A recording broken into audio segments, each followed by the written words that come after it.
ছেলেরা নষ্ট হইও না বাপ, পচে যাওয়া জিনিস কেউ গ্রহণ করে না, বখাটেকে দুশ্চরিত্রকে কেউ পছন্দ করে না, লম্পট চরিত্রহীন নারী লুভি জিনা বেবিচার অসভ্যতা মদ জুয়া আসক্ত এমন অপদার্থ জানোয়ারকে কেউ পছন্দ করে না। তারে কুকুরের সাথেই মানায়, মানুষের সাথে মানায় না। বেনামাজিকে জানোয়ারের সাথেই মানায়, ইমানদার মুসলমানের সাথে মানায় না, মানায় না। হ্যাঁ, এজন্য এটা জরুরি বিষয়, এটা বুঝার বিষয়। কেন আমি নামাজ পড়ব না, কেন আমি হালাল খাবো না? 30 বছর ধরে যারা সুদ খাইতেছেন, এই বাবা সংসারের অভাব পূরণ হয়েছে তো?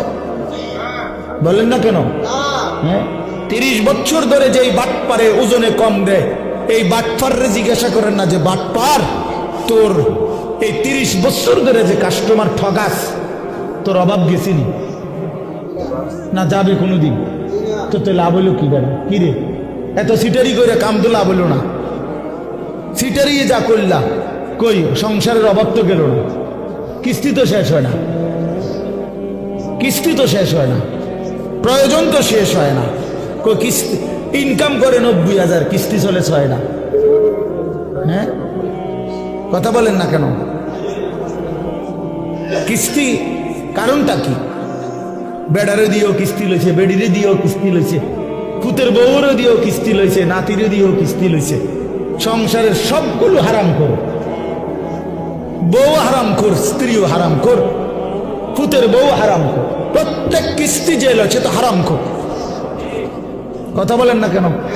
হ্যাঁ, মাতেন না কা নাইরে আপনি পাল্টা জবাব দেন।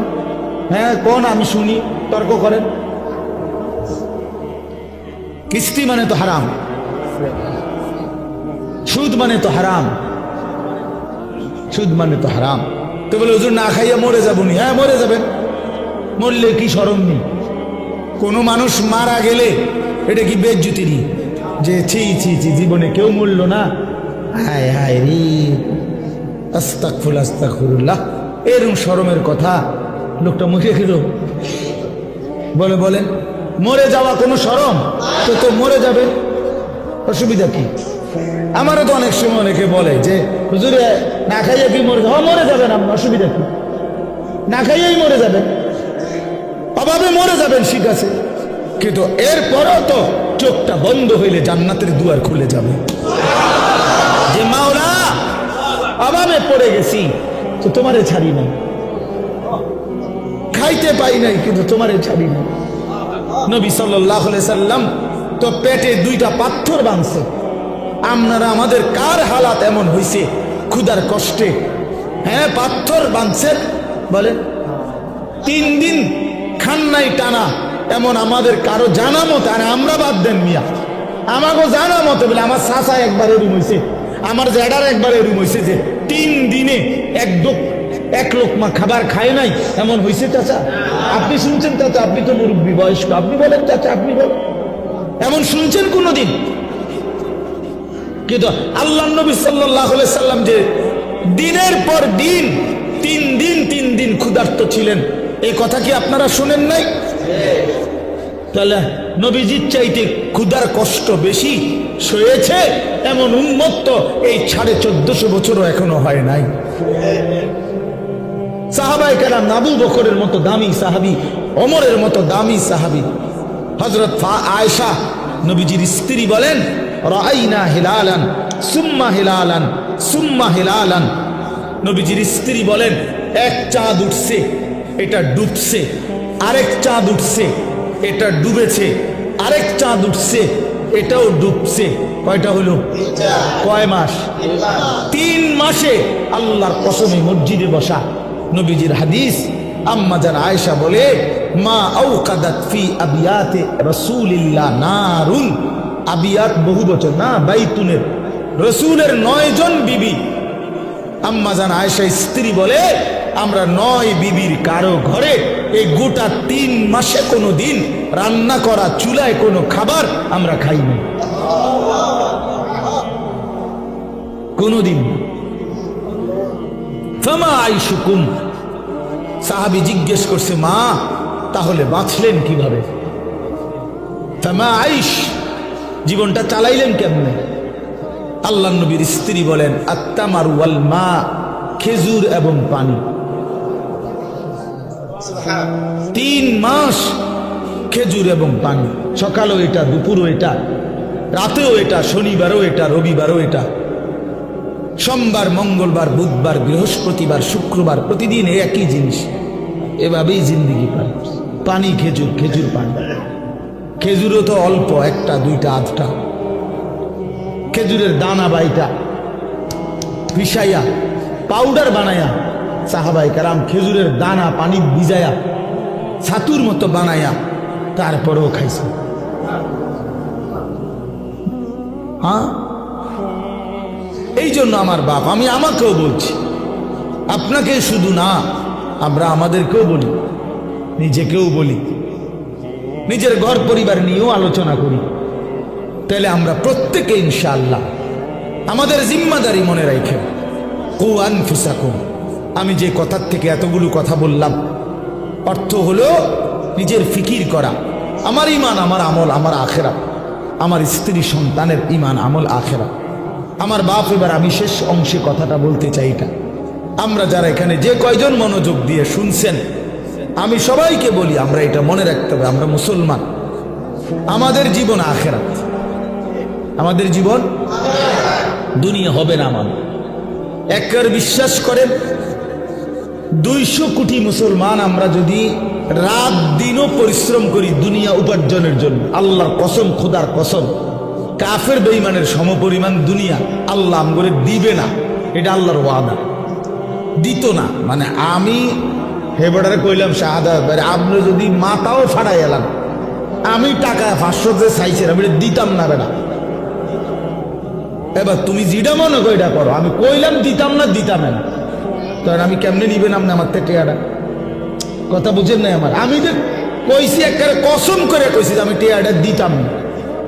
তো আল্লাহ বলছে, বান্দা দুনিয়া আমি তোমাদের ইমানদারকে দেব না বান্দা পুরা, এটা আমার ওয়াদা, আমি দেব না দুনিয়া, আমি দেব আখেরাত।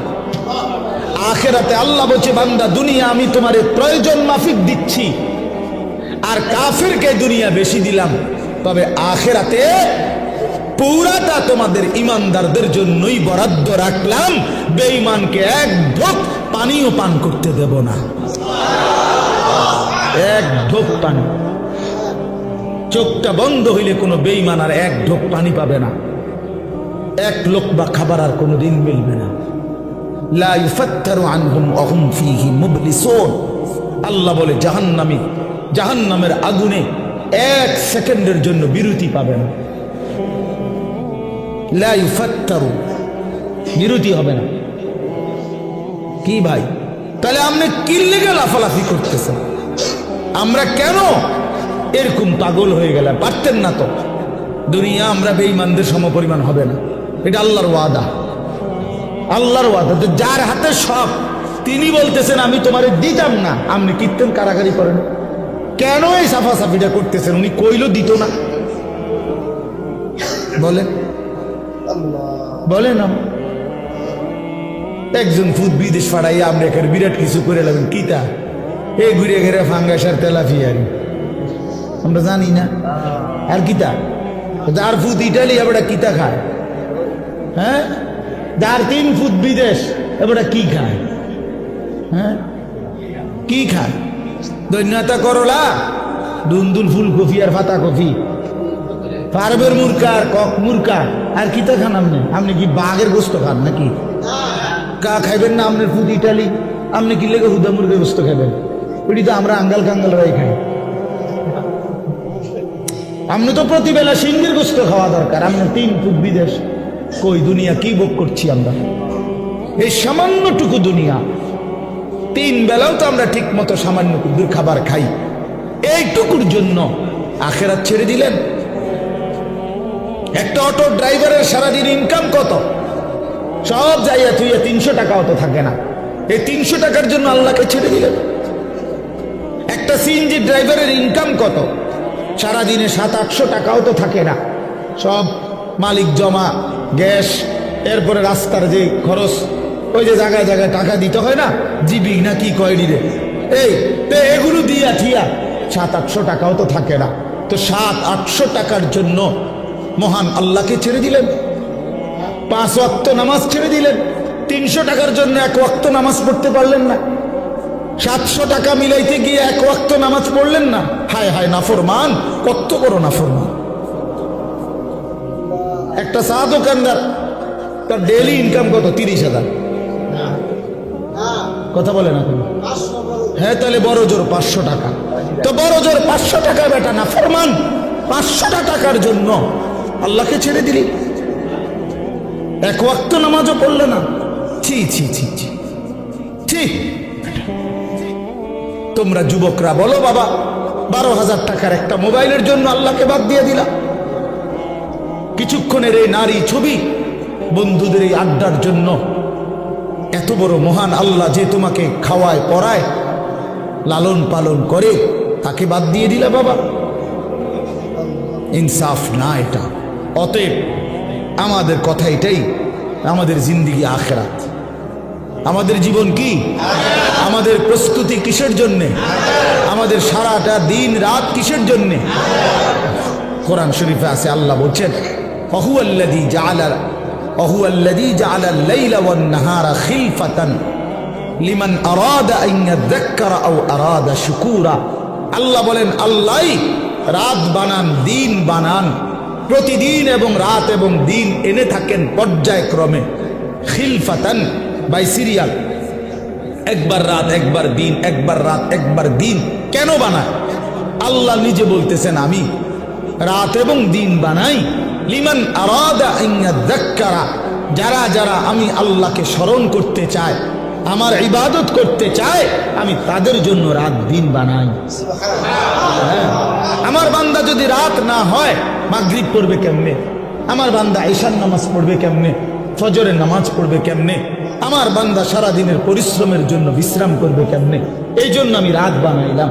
আমি যদি দিন না বানাই, তো আমার বান্দা ফজর পড়বে কেমনে, জোহর পড়বে কেমনে, আসর পড়বে কেমনে, হালাল উপার্জন কেমনে করবে? এই জন্য আমি দিন বানাই। তো আল্লাহ তাআলা বলেন, সেজদার জন্য, আমার হুকুম মানার জন্য আমি রাত বানিয়ে থাকি, দিন বানিয়ে থাকি। কোন সিটার বাটপার, কোন মদখোর ঘুষখোর, কোন নারী লুবি, কোন মোবাইলের অসভ্য উলঙ্গ ছবি দেখনেওয়ালা নাফরমান, তোদের জন্য, তোদের বেঈমান নাফরমানদের জন্য রাত হয় না, দিন হয় না। রাত দিন হয় ইমানদারের সেজদার জন্য। এই জন্য বাটপার সিটারগুলো, লম্পট দুশ্চরিত্রগুলো, সুদখোর হারামখোরগুলো এই নামাজি ইমানদার বান্দাদের উসিলায় বাকিগুলা বাদ খায়। এদের বরকত, এদের বরকত। এই সিটার বাটপার চলে এদের উসিলা, নাইলে এগরে খাওয়াইলো না। যদি সেজদাওয়ালা না থাকতো, যদি ইমানওয়ালা না থাকতো, আলেম ইলম না থাকতো, যদি উলামায়ে কেরাম জমিনে না থাকতো, যদি আল্লাহর কোরআন পড়নেওয়ালা কেউ না হতো, আল্লাহর জিকির যদি উচ্চারিত না হতো, তাহলে কোনো নাফরমান বেঈমানের জন্য আল্লাহ পাক রাতও বানাইতেন না, দিনও বানাইতেন না। আল্লাহ আমাদেরকে বুঝ দান করেন। অতএব এখন শেষ কথা হলো, আমরা যদি বুঝে থাকি এই কথাটা, যে আমাদের মূলত জীবন আখেরাত, আমাদের প্রস্তুতি আখেরাত, আমাদের রাত আখেরাতের জন্য, আমাদের দিন আখেরাতের জন্য, আমাদের যৌবন আখেরাতের জন্য, কিশোর তোমার কৈশোর আখেরাতের জন্য, বয়স্ক বাবা আল্লাহ আপনাকে একটু হায়াত বেশি দিছে আখেরাতের জন্য, বিড়ি খাওয়ার জন্য না, চা দোয়ানে গপ মারার জন্য না, সারাদিন একটার পর একটা পান খাওয়ার জন্য না।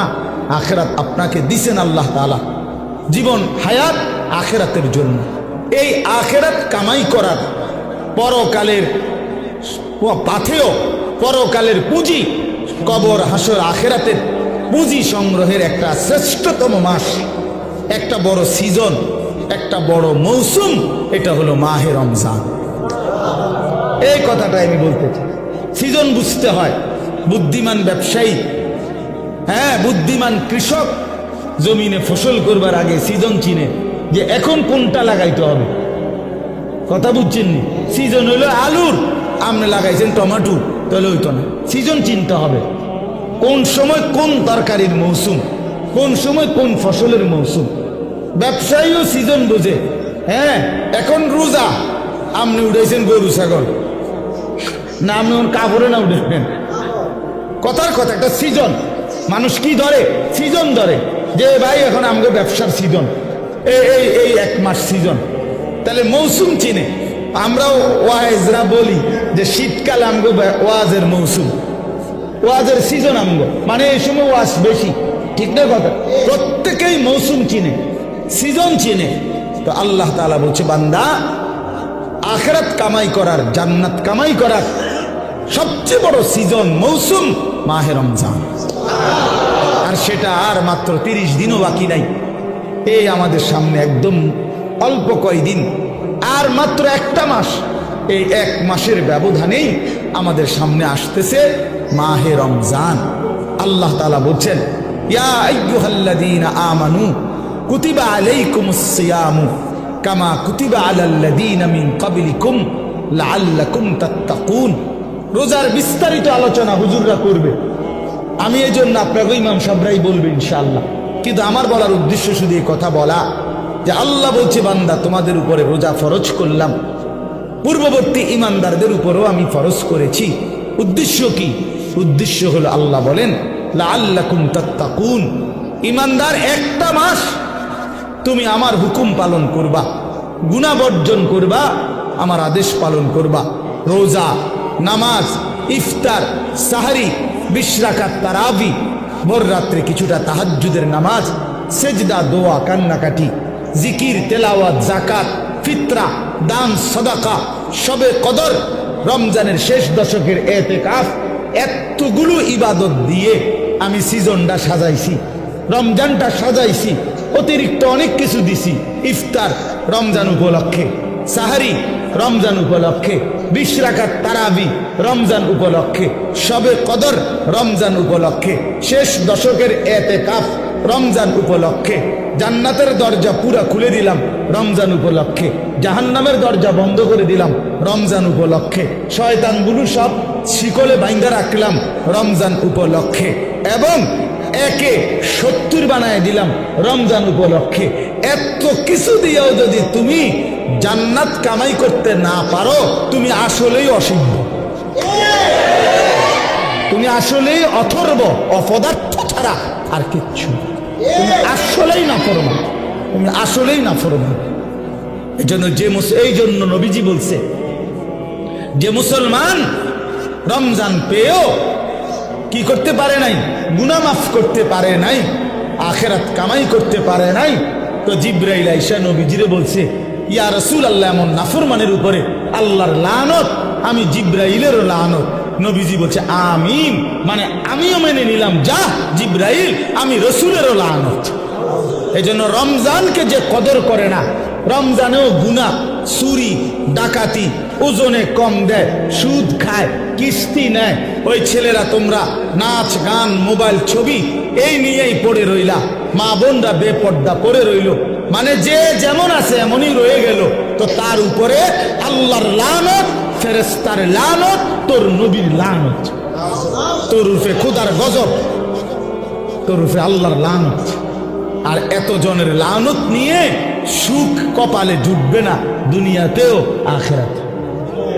অতএব দয়া করে আমরা ইনশাআল্লাহ আজকের এই মুবারক মাহফিলে নিয়ত করি যে আমরা এবারের রমজানকে নিজের জীবনে কদর করব ইনশাআল্লাহ। সবাই গুনাহ থেকে পবিত্র হই। ছেলেরা, নওজোয়ান, মোবাইলের অশ্লীলতা ছেড়ে দাও বাবা, গুনাহ ছেড়ে দাও বাপ। এই উলঙ্গ ছবি, নারী, অশ্লীলতা, বেহায়াপনা ছেড়ে দিয়ে 5 ওয়াক্ত নামাজ পড়ো, আল্লাহকে ডাকো বাবা। আগামীর পৃথিবীতে ইনশাআল্লাহ তোমরা দেখো, সারা পৃথিবীর হিসাব, সারা পৃথিবীর জরিপ এখন প্রত্যেক, যে আমার আগে বক্তব্য দিলেন আপনি, হ্যাঁ, না চাচা বলছেন না, চাচা কি বললেন কোন তো একটা কথা, আমি তো এনওজি করতে করতে শুনছি যে এই 70-72 বছর বয়সে এই গ্রামে ছেলেরা যে এরকম একটা ফাউন্ডেশন করে উদ্যোগ নিছে, এটা প্রথম। আপনি বললেন না একটু আগে? আচ্ছা বলেন তাইলে এটার অর্থ কি? অর্থ হলো, আমি ব্যক্তিগতভাবে এখন প্রতিদিন গড়ে 3টা-4টা বয়ানে যায়, এরপরও কুলাইতে পারি না। তো আমার বলার উদ্দেশ্য হলো, আমি যদি 100টা বয়ান করে থাকি মনে করেন মাহফিল, এর মধ্যে 98টা হবে যুব সমাজের আয়োজন সারা বাংলাদেশ। কথা, গতকাল আমি মহেশখালী ছিলাম, এই যেখানে কক্সবাজার মহেশখালী নাম শুনছেন না? মানে বাংলাদেশের বড় একটা তাপ বিদ্যুৎ কেন্দ্র হইতেছে ওইখানে, ওইখানে মাতার বাড়ি, তো ওইখানে ছিল। তো হাজার হাজার যুবক, হাজার হাজার, তার মানে সারা বাংলাদেশে এরকম নওজোয়ানরা আগাইতেছে আল্লাহর দিকে, কোরআনের দিকে, ইসলামের দিকে। সারা বাংলাদেশে আপনারা এখন চাচারা বলেন, আগে 20 বছর আগে যতগুলো মাদ্রাসা দেখছেন চারিদিকে, এখন গলিতে গলিতে হাঁটলে হাঁটলে চারিদিকে ডানে বামে মাদ্রাসা দেখা যায় না? তো বাড়ছে কিনা? অনেক বাড়ছে, 10 গুণ বাড়ছে, 50 গুণ বাড়ছে।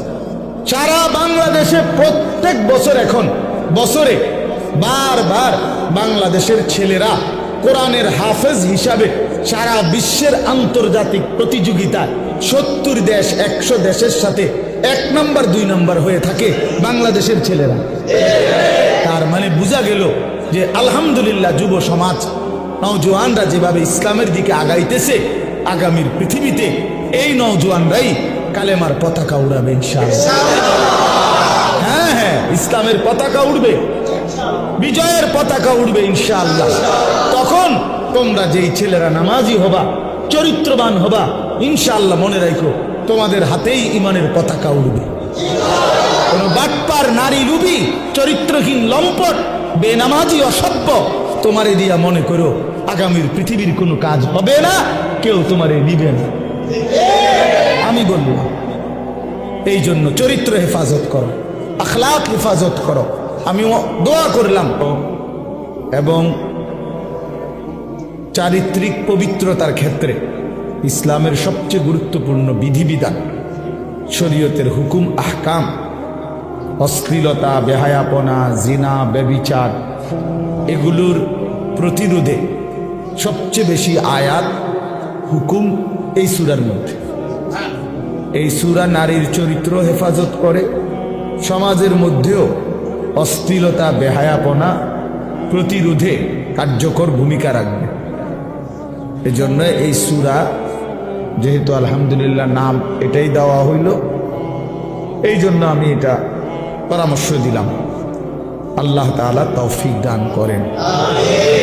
বাংলা অনুবাদের জন্য সবচেয়ে সুন্দর হলো তাফসিরে তাওজিহুল কোরআন, একটা তাফসির আছে 3 খণ্ডে, ঢাকা মাকতাবাতুল আশরাফ থেকে প্রকাশিত।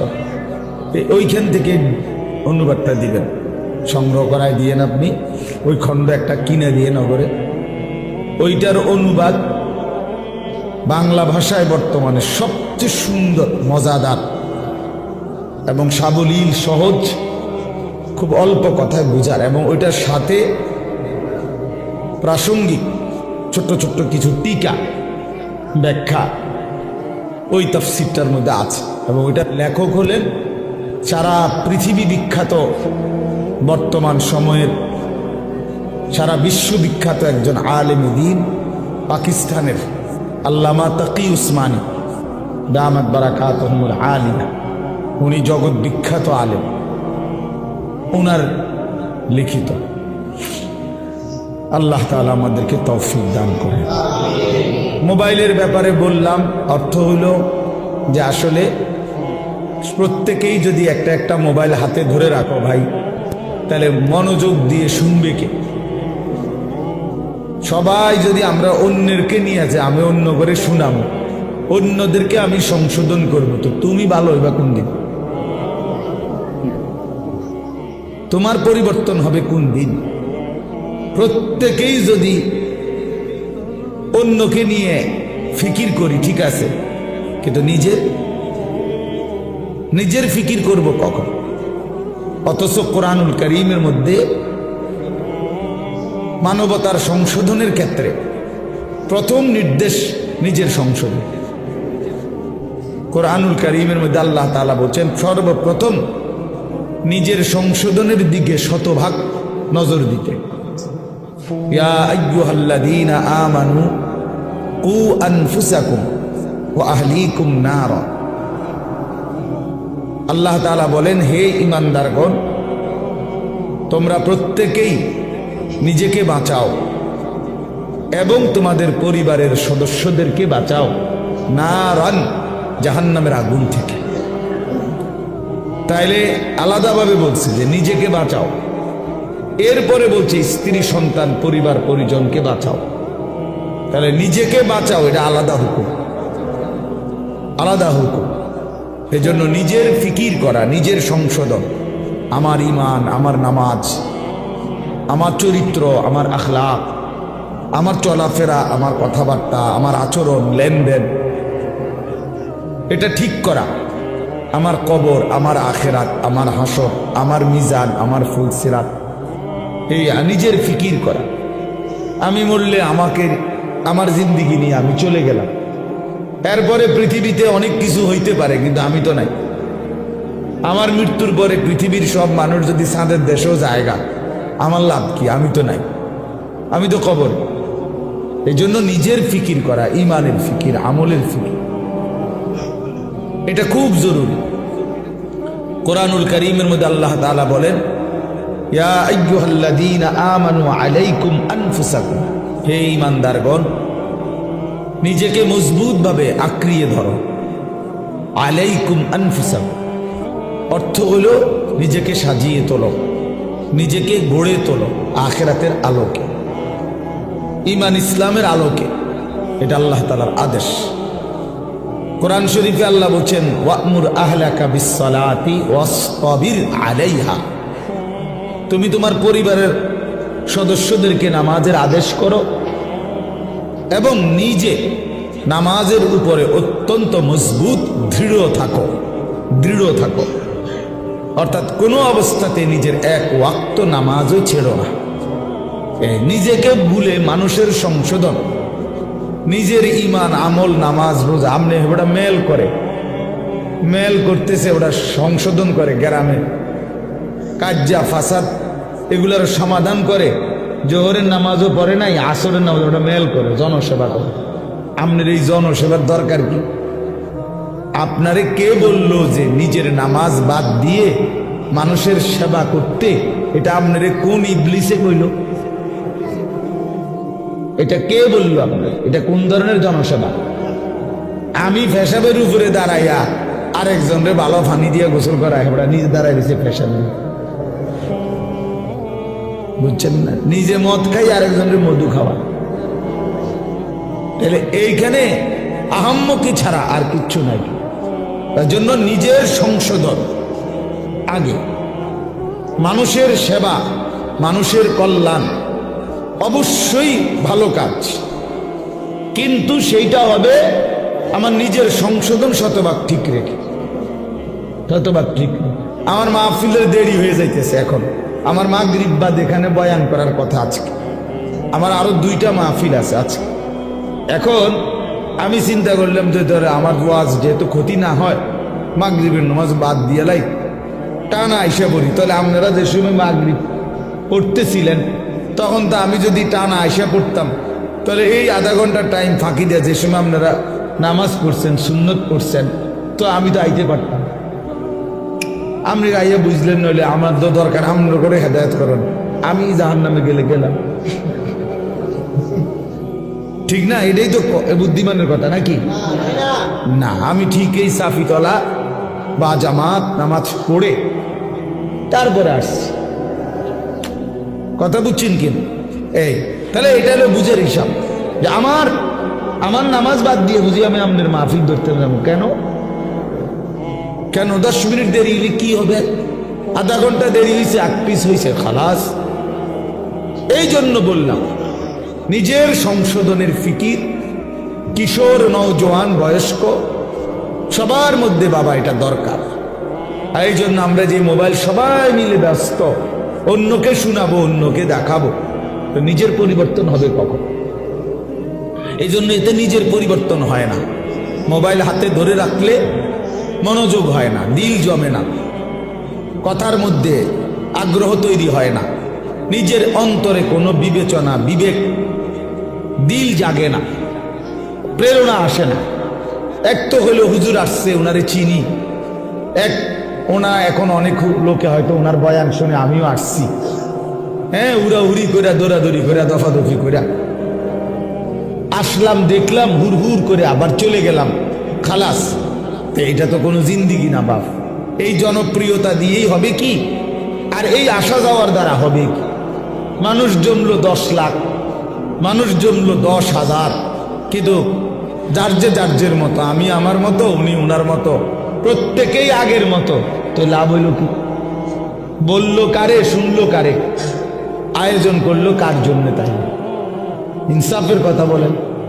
যিনি বিড়ি খায় উনি বিড়িয়ে খায়, যিনি সুদ খায় উনি সুদে খায়, যিনি মিথ্যা বলে তিনি মিথ্যাই বলে, যিনি কথায় কথায় গালি দেয় তো আপনি গালিই দিচ্ছেন, যার দোকানে টেলিভিশন, চা দোকানে নাচ গান চলে তো চলতেই আছে, যার ঘরে পর্দা পশিদা নাই, বউ বাচ্চার, স্ত্রী কন্যার, তো সেইভাবেই চলতেছে, যার ছেলে নামাজ পড়ে না তো করেই না, যার মেয়ে পর্দা করে না তো করেই না।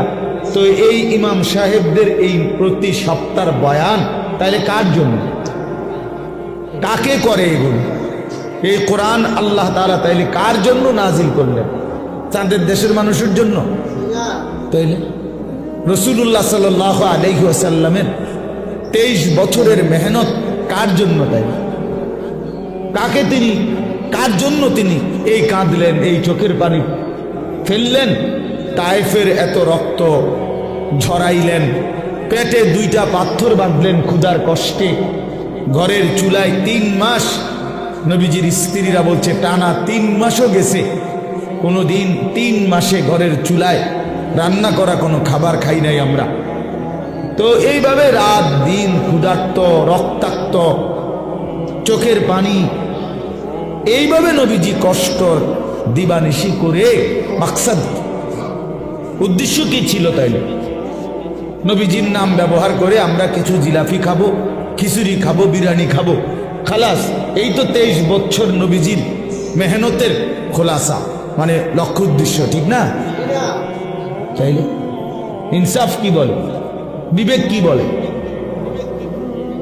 এই জন্য প্রিয় বাপ, প্রিয় ভাই, এটা জরুরি বিষয়। নিজের পরিবর্তন, নিজের সংশোধন, নিজের ফিকির খুব জরুরি, খুব জরুরি।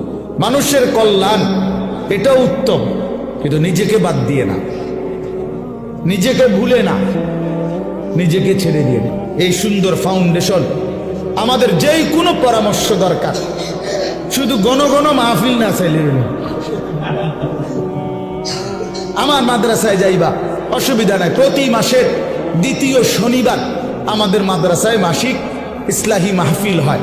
এই যে ফেব্রুয়ারি মাসের 8 তারিখ 2য় শনিবার হবে ইনশাআল্লাহ। আপনারা নওজোয়ানরা, ছেলেরা তোমরা যাইও, বয়ান শুনতে যাও, দেখা হোক, কোনো পরামর্শ দরকার হইলে আমরা পরামর্শ দেব ইনশাআল্লাহ। কিন্তু ইনশাআল্লাহ আমার আশা এটা, আমরা বিশ্বাস করি আগামীর পৃথিবী যুবকরাই, নওজোয়ানরাই কালেমার পতাকা উড়াবে ইনশাআল্লাহ। অতএব আমরা যেন কেউ নষ্ট না হই, চরিত্রহীন না হই, চরিত্রহীন না হই। আল্লাহ আমাদেরকে তৌফিক দেন, কবুল করেন। আজকের এই মুবারক মাহফিলকে আল্লাহ তাআলা ভরপুর বরকত দান করেন।